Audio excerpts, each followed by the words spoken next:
अबे ये अंश इतना क्यों बुला रहा है, रुको देखते हैं। लो आ गए मेरे भैया, आमिर एक्स्ट्रा।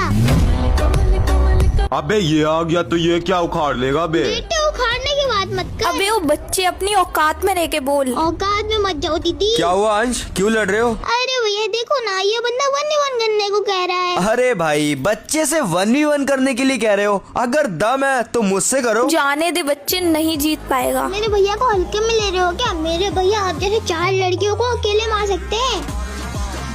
अच्छा ऐसी बात है तो मुझे हरा कर दिखा आमिर एक्स्ट्रा। चल ठीक है, आ जा कस्टम में। तो कस्टम स्टार्ट हो गया है। वैसे गाइस आपका नेम क्या है, कमेंट करके बताओ।